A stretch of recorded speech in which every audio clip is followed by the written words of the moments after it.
children who are frightened and crying, overcrowded conditions. Now that the public has seen that, is that not a crisis? And what conditions or situation, what metrics would have to be in place for the administration to call it that? Well, children presenting at our border who are fleeing violence, who are fleeing prosecution, who are fleeing terrible situations is not a crisis. We feel that it is our responsibility to humanely approach this circumstance and make sure they are treated and put in conditions that are safe. I will say that these photos show what we've long been saying, which is that these Border Patrol facilities are not places made for children. They are not places that we want children to be staying for an extended period of time.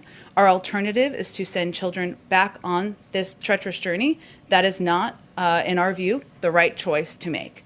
And so our focus now is on solutions and putting in place policies, including expediting processing at the border, opening up additional facilities, something that you've seen developments on over the past several days, and there'll be certainly more on.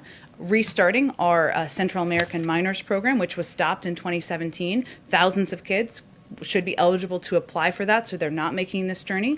So our focus is on solutions and implementing them as quickly as possible. The president said he is open to going to the border at some point. Do you have any sense if during this current situation he would consider it valuable to go there, see for himself the conditions, talk to people on the ground? Is that something we should expect? I don't have any trips to preview for you. I can tell you that the president is briefed regularly on the situation at the border and every step that he is pushing his team to take, that his team is taking to put in place actions, to put in place solutions that will expedite processing, get kids into shelters more quickly. And he is regularly briefed, but I don't have anything to preview for you on a trip. He also said one of the changes that could take place is allowing a process where those seeking asylum can do it from their home countries. But there are a lot of advocates who say that just extends the period of exposure to poverty, violence, all of those conditions, and don't support that.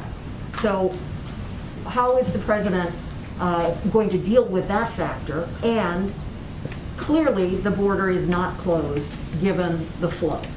So that seems like a message that is not in tune with what people are actually seeing based on we're now up to 15,000, 16,000 kids in U.S. custody and so forth. Well, factually, the vast majority of people who come to the border are turned away. Adults, families, single people who are coming to the border are turned away. So that is a message we will continue to convey through a number of the means I have outlined for you, and the president has also conveyed that directly, as has our Secretary of Homeland Security, and as was noted earlier, there's obviously a trip to the region as well. What was your first question? Well, the president frustrated his message isn't getting through.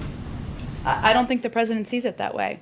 The president, the Secretary of Homeland Security have all conveyed that there are a number of factors at play here, including the fact that a number of the people who are making this treacherous journey are fleeing circumstances that are difficult on the economic front, to hurricanes, gang violence. There are smugglers who are making their own pushes about how this is the time to come. So we understand we're working against a lot of push factors that are pushing people to come to the region, come to the border.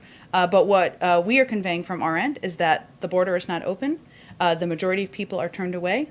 And we are, as we're talking about children here, and with children, our focus is on expediting the processing at the border and ensuring they can get to shelters as quickly as possible.